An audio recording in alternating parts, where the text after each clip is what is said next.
Hi there, it's V with Crafting Daily Dose, and today I have a different version of the fold flat box card for you. This one has a greeting on the outside, and when you open it up,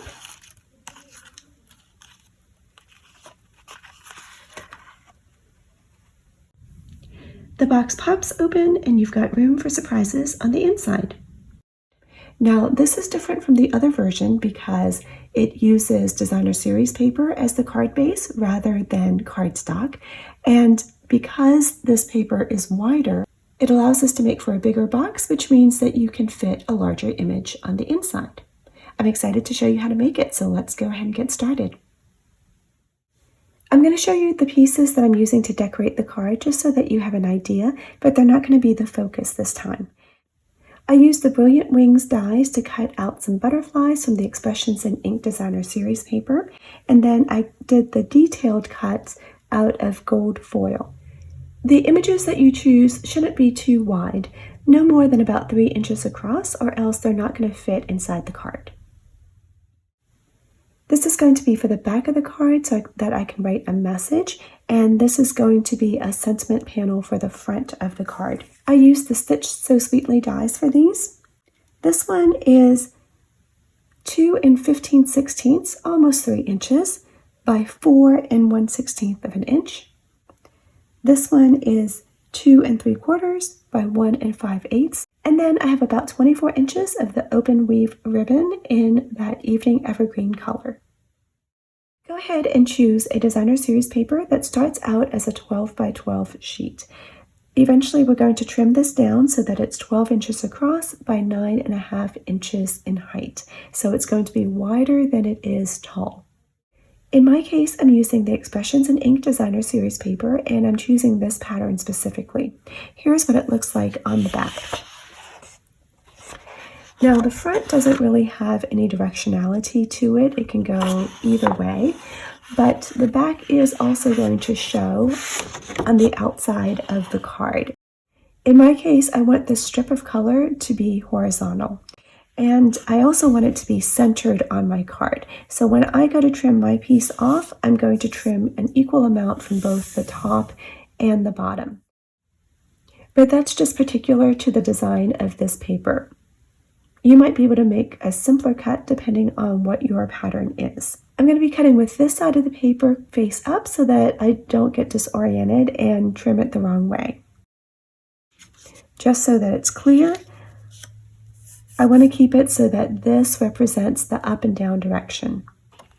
I've brought in my trimmer so that I can cut the height of this down to 9.5 inches total. In order to do that, I need to turn my paper this way. Now, for most papers, you're going to be able to do this in a single cut. You'll just cut it at 9.5 inches, which means that you'll be trimming 2.5 inches off from either the top or the bottom.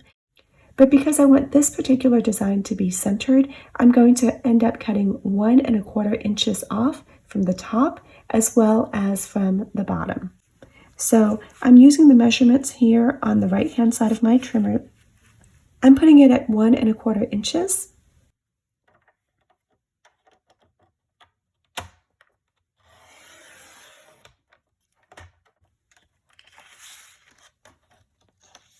And I'm going to save these scraps and turn it the other way and trimming it 1 1/4 inches again.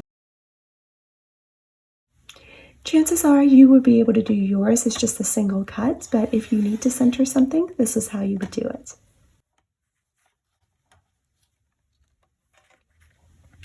So now we have a long edge, that's the original 12 inches, and we have a shorter edge, which is 9.5 inches. While we have the paper turned this way, we're going to go ahead and do some scoring. So we're going to score at 2 inches. I'm moving my cutting blade out of the way so I don't accidentally use it, and I'm going to use that lighter blade for scoring. Score at 2 inches, and then again at 7.5 inches. The other way to think about it is that you're basically scoring 2 inches from the other end.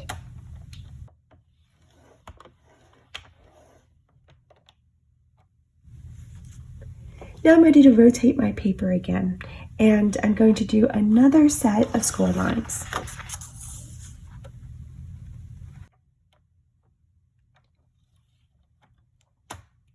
This time we're scoring at 2, 4, 8, and 10 inches.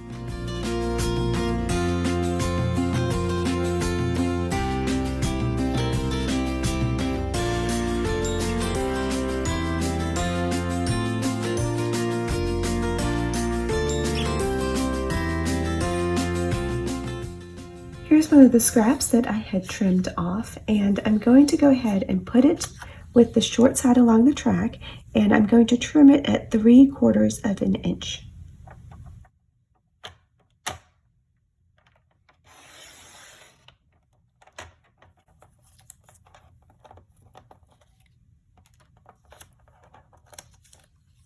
So here's my piece. I'm going to cut out 2 little pop-up mechanism pieces from this, and I just find it easier to start out with one long piece and score and trim as we go, rather than trying to score on a shorter piece. So first we're going to put this at 1 inch.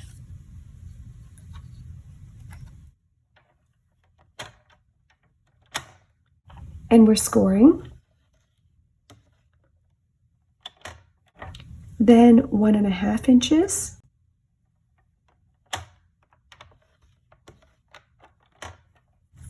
Two 2.5 inches.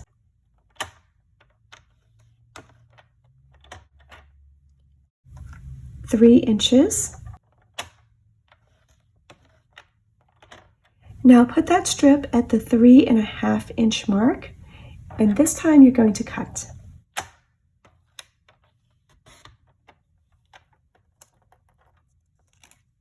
So you end up with a little strip like this that's got 4 score lines in it, which you can fold as all mountain folds.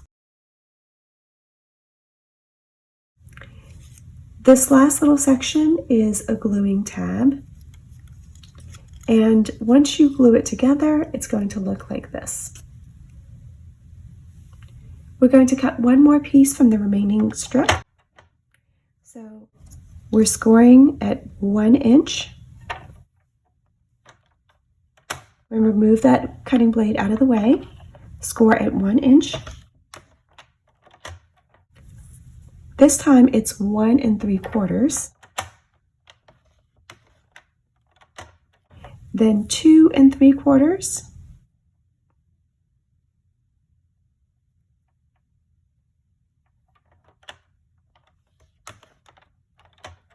Three 1/2.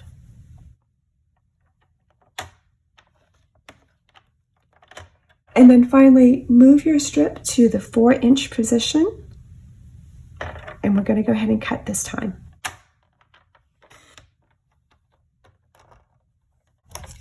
So same as before, all of these are mountain folds. And this last little short section is going to be a gluing tab that allows it to come together like this. So here's my piece after I've cut and scored it. It's wider than it is tall. And in this direction, I've got these 4 score lines, and then horizontally, I have just the 2 score lines. And I'm going to go ahead and do some trimming off of the corners. So I'm starting with one of these horizontal score lines, and I'm going to cut along it.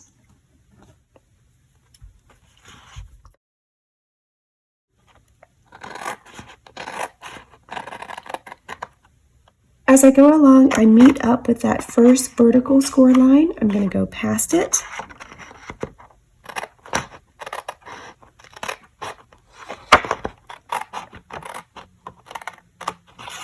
And I'm stopping at that second score line. So this is what the piece looks like so far.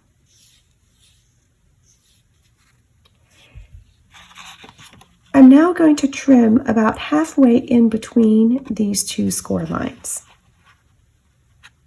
It doesn't have to be exact.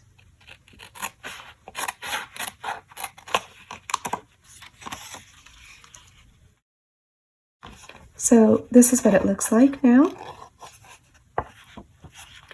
And this is going to be a gluing tab. I'm just going to trim off a very skinny wedge off of both of those two edges.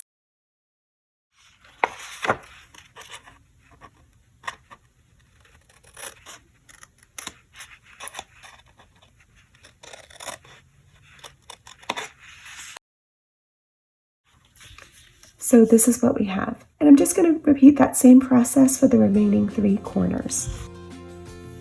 Cut along that horizontal score line to the second vertical score line. Trim off in between the 2 vertical score lines. And now trim off the wedges.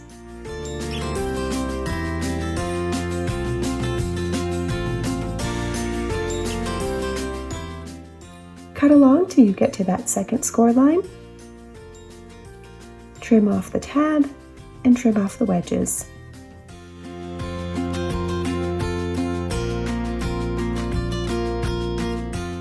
Last one, cut along the horizontal score line to the second vertical score line. Trim off in between the 2 vertical score lines and trim a little bit off the wedges.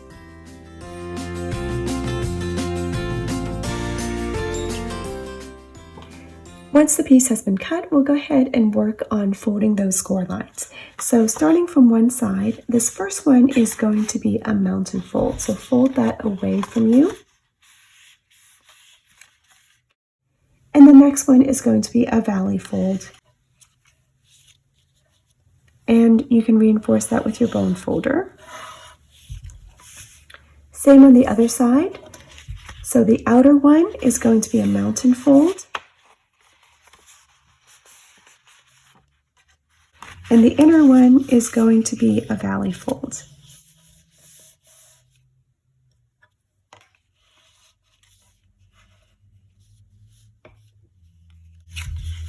And you can already see how this is going to start to work. All right, now we have to take care of the top and bottom. Start by folding this horizontal score line down. So that's a valley fold.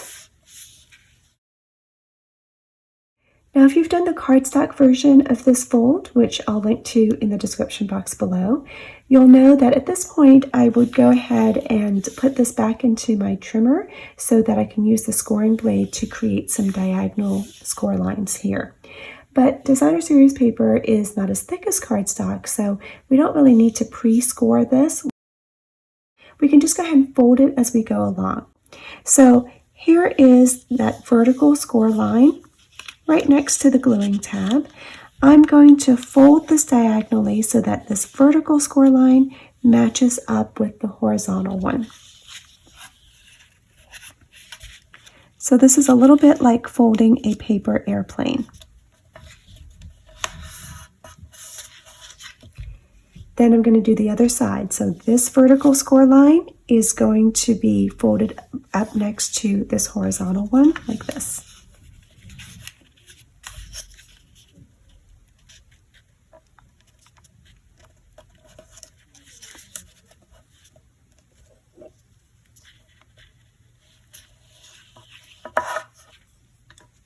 And I've got a little bit of a gap on my piece, but I'm not going to worry about that too much. Now, because I had eyeballed these cuts, you can see that I made one shorter than the other. If I wanted to, I can trim that off.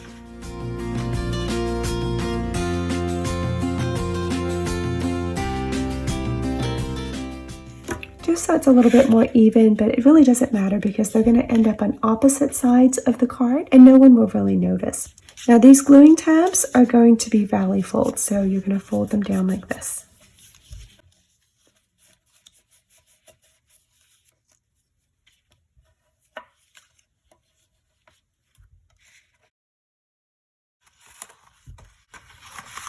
And then the other side is going to be the same.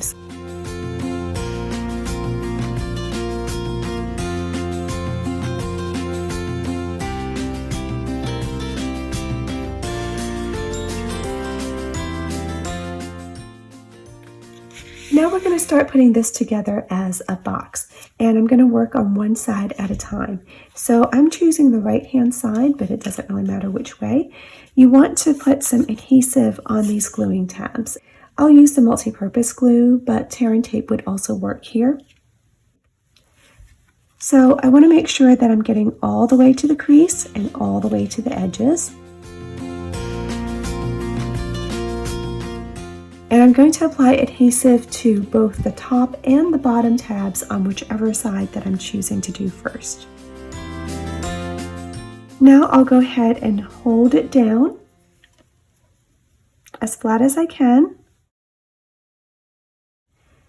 And I'm going to close the side of the card down onto that exposed adhesive.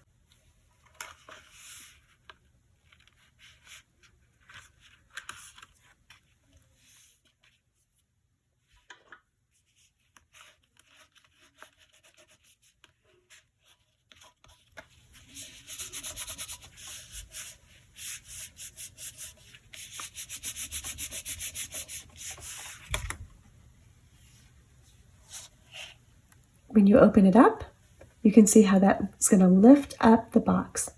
And now we just have to do the other side in the same way.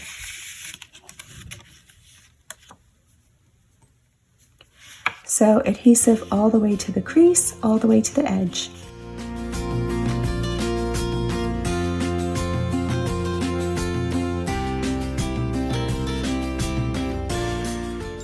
Hold it down kind of flat, as flat as you can,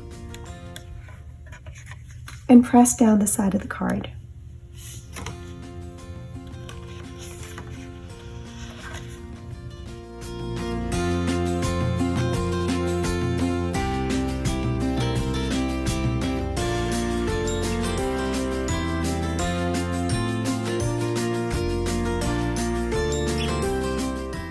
Now we're just going to work on the box supports that are going to go inside of your card to hold whatever image that you want to be able to pop up. These are the two strips that we had cut and folded earlier. One is just a little bit longer than the other, but they're basically the same idea. So you've got a longer panel here on one end and then a shorter panel on the other end. That shorter panel is going to be where you put your adhesive. All the way to the crease, all the way to the edge. So this is the section that has glue on it. I'm going to fold it down flat at the score line next to it. So here's my glue right here in this section. And then I'm going to take that longer section and I'm going to fold it down onto that glue. And I'm doing it this way so that I can ensure that the thing is going to be able to lie down flat in the card, because right now it's all the way flat. Once you open it up, you can see why it's called a box support, because it's a little box shape. Same thing with the other piece. Here's the longer tab, and here's the shorter tab. And that shorter tab is going to be where we put the glue.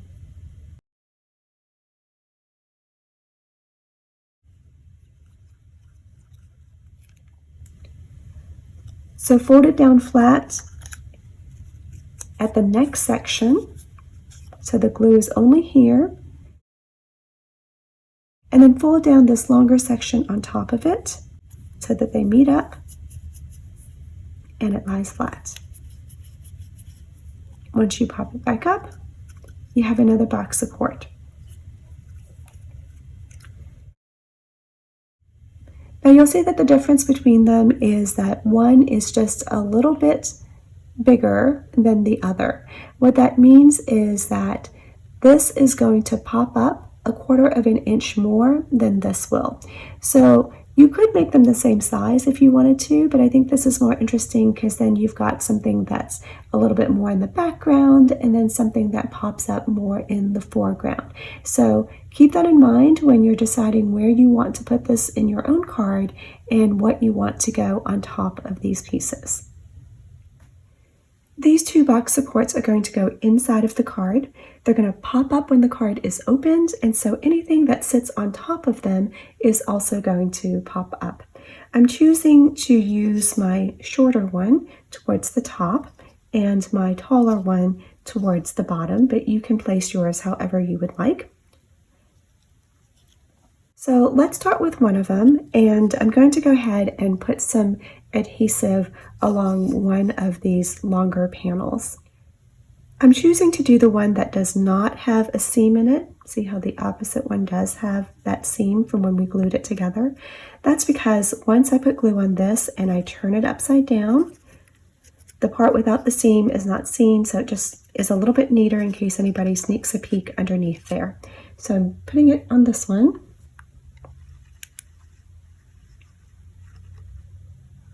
All the way up to the edges and to both creases. Okay, now here's the panel with glue. I'm going to shift it like this. So here's our panel with glue. Here's a short panel that doesn't have glue that I'm holding on to, and I'm going to turn it upside down.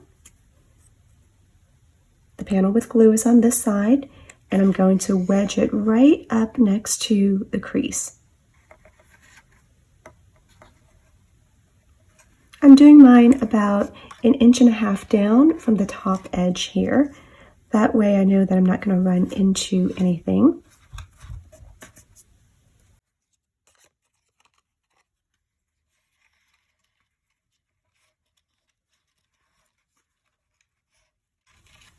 And I can double check with my butterfly in place.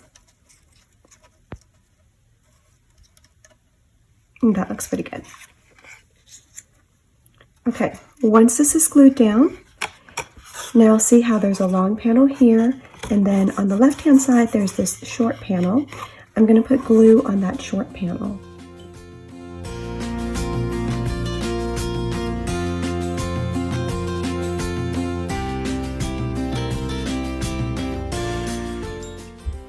Now I'm going to go ahead and fold the side of the card in on top of that glue, and I'll give it a good press.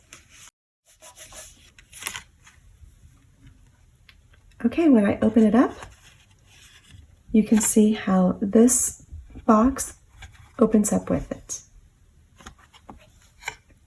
Now we're going to do the same thing for the box below. Look for one of these longer panels. I'm using the one that doesn't have a seam, and I'm going to put glue on it.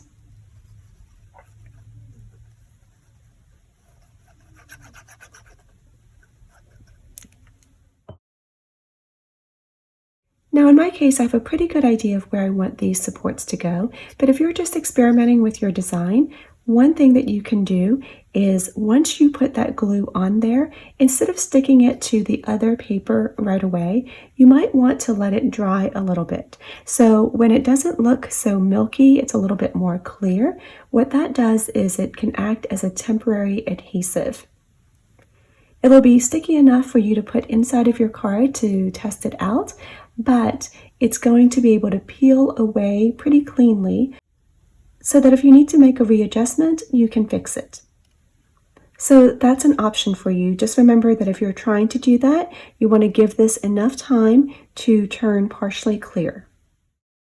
This time, because I'm going to be installing this on the right side of my card, I'm going to push it forward to the right. Now I've got my little area here that does not have glue that I can hold on to. I'm going to flip it upside down. And now I'm going to wedge this right into the crease here. And again, for this particular design, I'm doing it about 1.5 inches from the lower edge of my card. I'm going to press on that.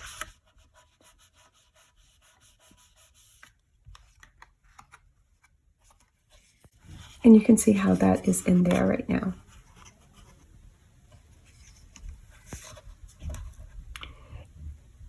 And I'll just demonstrate for you, because I gave it more time to dry this time. If I really needed to, I can carefully peel it off. And it didn't tear. So let me put it back in because I was actually happy with that placement.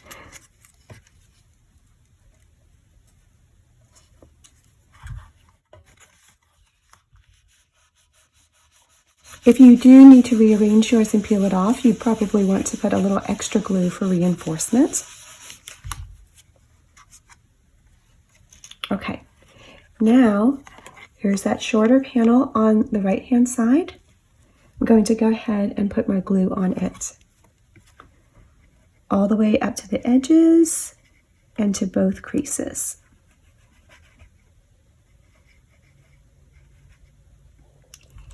If you chose to use tear and tape instead of glue, you would go ahead and put your tear and tape on both the bottom surface and then the side surface at one time, because it's a little bit harder to get the tear and tape in here now at this point.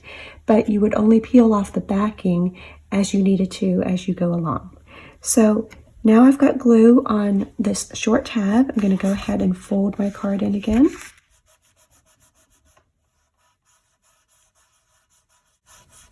Really press on that and give it a chance to set up.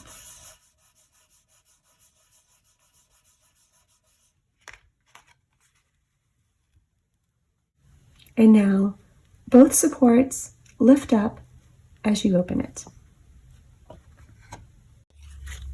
So I've got my butterfly pieces. I'm going to take this detailed cut, curl it up just a little bit, and I'm going to put glue just in the center.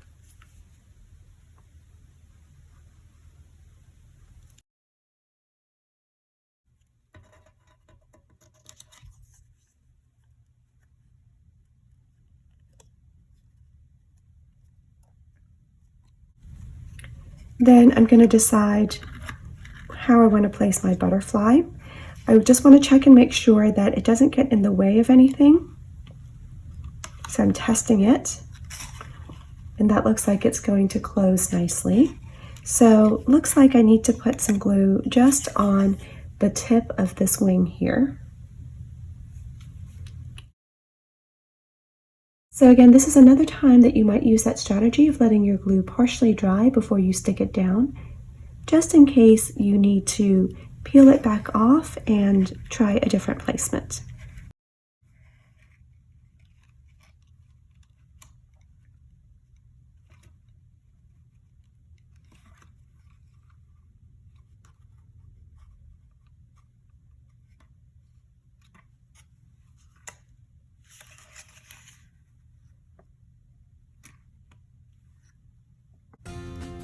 Okay, now I'm going to do that smaller butterfly in the same way.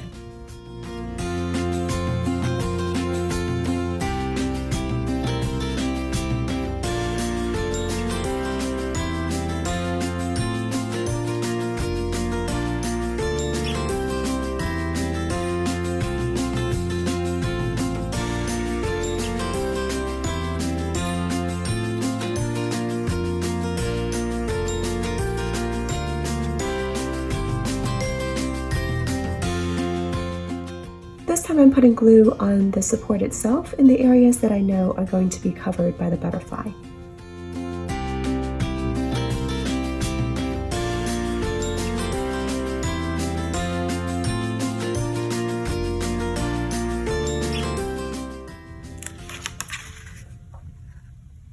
And our butterflies are ready to go.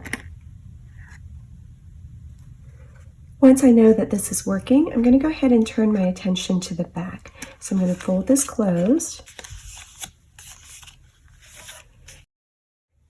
And on the back here, I'm going to do a swipe of Stampin' Seal so that I can put my ribbon on.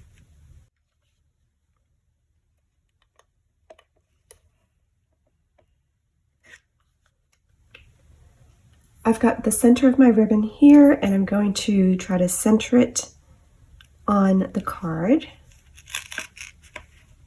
like this.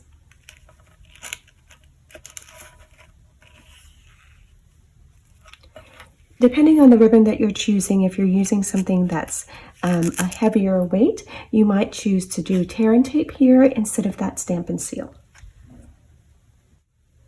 My message panel is then going to go on top like this so that I have a place to write. And so I'm going to put some Stampin' Seal all around its edges.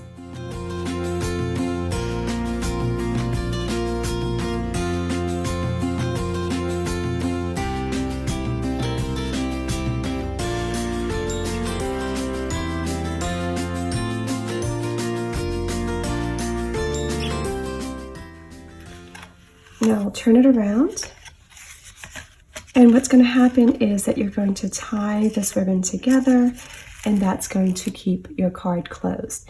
Now if you don't have a coordinating ribbon that you can use, you can also create a belly band to keep the card closed, and I'll have those dimensions in the description box. I like using the ribbon though, because then I can decorate more on the outside without worrying about having something that's going to snag as the recipient pulls that belly band on and off. So I'm going to go ahead and tie this here just so that I know what it's going to look like and where I can place my other elements. I've stamped a sentiment using the biggest wish set, and then I have my butterfly assembled. I'm going to put this on the bottom part here, and I'm going to sort of center it, and then I'll have the butterfly over here. Here I'm going to attach it just to the left-hand side, and my butterfly is going to be attached just to the right-hand side. I'm using my silicone mat, and I'm going to go ahead and put my Stampin' Seal just on one half.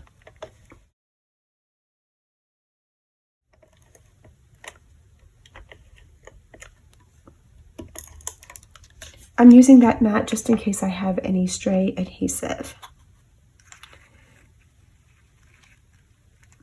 All right, this is going to get centered down here.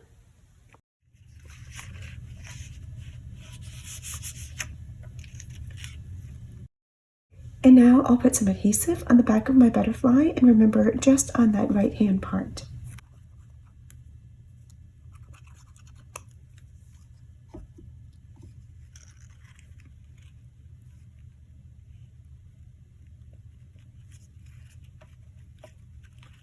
So that's our finished card.